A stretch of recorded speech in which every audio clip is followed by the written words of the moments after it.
Hey, welcome to my kitchen. Pumpkin pie is not really a thing where I live, so I had to make everything from scratch. But it was totally worth it. I started off by making the crust and measured 230 grams of butter, and I cut them into small cubes. I put the butter back in the fridge while I measured the other ingredients. I like the taste of whole wheat flour, so I mixed 150 grams with 150 grams of white flour. I dumped the flour in a big bowl and added 4 teaspoons of sugar and a good pinch of salt. I gave it a good whisk for about a minute.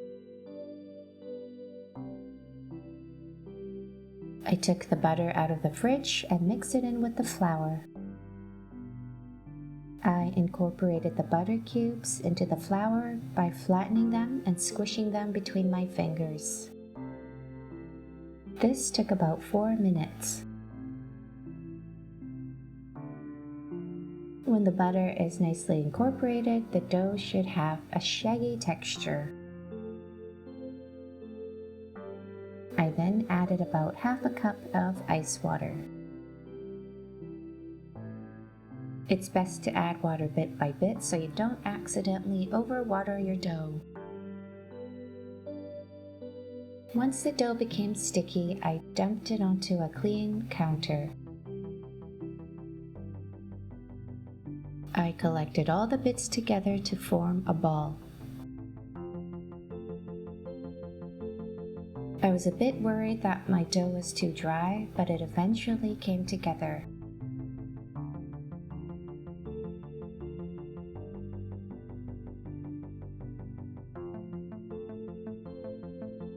Once it formed into a smooth ball, I cut it into 2 halves.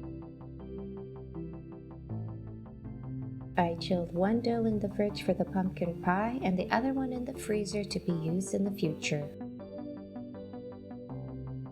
I made the pumpkin pie filling by using a medium-sized butternut squash. I wanted to roast the butternut squash in half, but it was too tricky for me, so I cut them into quarters instead.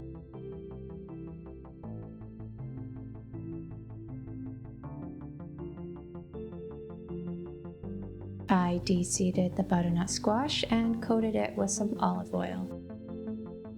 Then the butternut squash went into a preheated oven at 180 degrees Celsius for 40 minutes. Once they were cooled, I scooped out the inside of the butternut squash and threw it in the blender.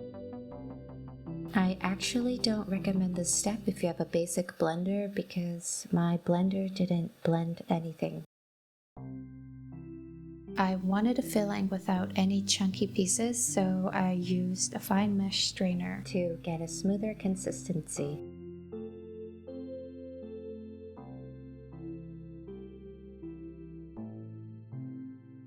I took the dough out of the fridge and let it rest on the counter for about 10 minutes. I made sure to lightly flour the dough to prevent it from sticking. I rolled out the dough by rolling it out from the center to the outer edges and flipping it and turning it once in a while to prevent it from sticking.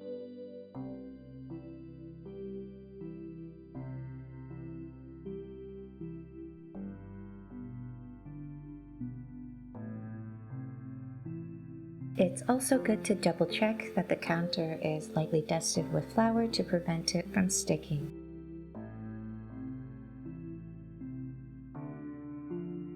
I carefully rolled the dough around the rolling pin to transfer it onto the pie dish.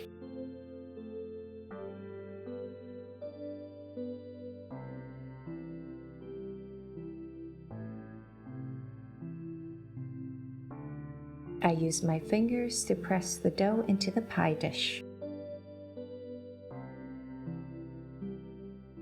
I tried to crimp the outer edges of the pie crust, and I think I achieved a rustic look.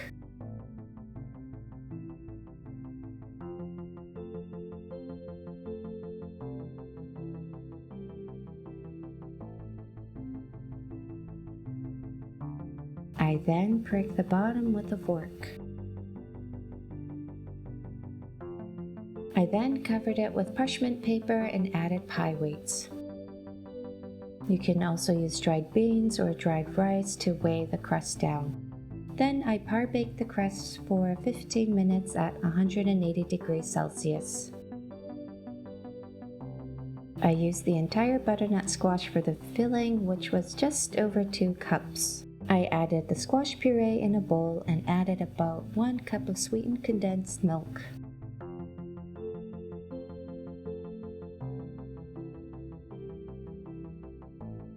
I also added about a tablespoon of molasses, 2 small spoonfuls of vanilla extract,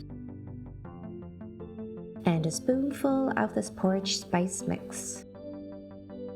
The spice mix contains cinnamon, nutmeg, cardamom, and cloves.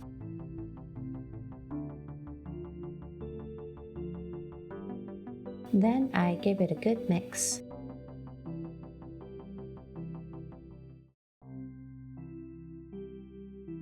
I cracked 3 eggs into a bowl. I just used the same bowl as I was using for the squash.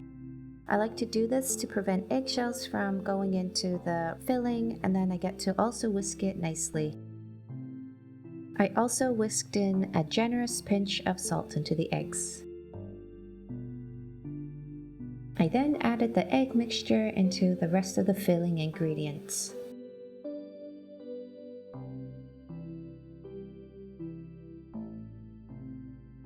I gave it a good mix until everything was well combined.